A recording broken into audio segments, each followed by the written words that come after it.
எனக்கு தெரியல தங்கலான் அவருக்கு எத்தனாவது படம் தெரியல. எனக்கு ஒரு 6வது படம் அப்படின்னு நான் நினைக்கிறேன். பட் அவருக்கு எத்தனாவது படம் தெரியல. நான் அவர்கிட்ட கேட்டேன், நீங்கள் எதுக்கு இவ்வளோ கஷ்டப்படணும்? இவ்வளோ வருஷத்துக்கு அப்புறம் இத்தனை படம் நடிச்சதுக்கப்புறம் நீங்கள் எதுக்கு இவ்வளவு உடல் உழைப்பு தரணும் அப்படின்னு நான் கேட்டேன். நான் எது உங்களை வந்து ட்ரைவ் பண்ணுது, எது உங்களை வந்து தூண்டுது, எது வந்து உங்களை வந்து புஷ் பண்ணுது, நீங்கள் இப்படி நடிக்கணும்னு சொல்லிட்டு உங்களை எது வந்து உங்களை சொல்லுது அப்படின்னு சொல்லிட்டு நான் அவர்கிட்ட நான் கேட்டேன்.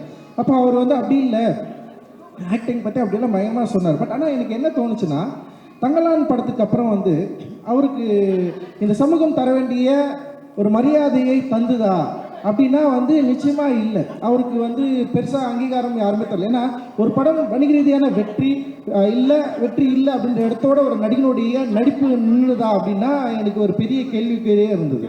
அண்ட் தங்கலான் படத்தில் அவர் நடித்தது வந்து எந்த விதத்திலும் குறைவில்லாதது. ஒருவேளை வந்து டைரக்டராக நான் வந்து அந்த படத்தை கரெக்டாக மக்கள்கிட்ட கொண்டு போய் சேர்க்கறது என்னுடைய மொழி வந்து சிக்கலாக இருந்திருக்கலாம். பட்டு அந்த தங்கலான் கதாபாத்திரத்தில் சியான் விக்ரம் ஏற்று நடித்த அந்த உடல் மொழி இருக்குல்ல, அது பயங்கர எக்ஸ்ட்ராடினரியான ஒரு ஒர்க்கு. அதை பார்த்து மக்கள் ரசிச்சிருக்காங்க, பயங்கர கொண்டாடி இருக்காங்க. ஆனால் அதை ஏற்றுக்கொள்ளது, அதாவது அதை அக்செப்ட் பண்ணி அதை வந்து பரிசீலிப்பதற்கு இங்கே நிறைய மனத்தடைகள் இருக்கு. அப்போ அந்த மனத்தடைகளை ஒவ்வொரு முறையும் அவருக்கு வந்து ஹர்ட் பண்ணியிருக்கும்னு நான் நினைக்கிறேன். ஒவ்வொரு முறையும் அவரை வந்து குத்தி இருக்கும்னு நான் நினைக்கிறேன். அப்புறம் அதுதான் அவரை வந்து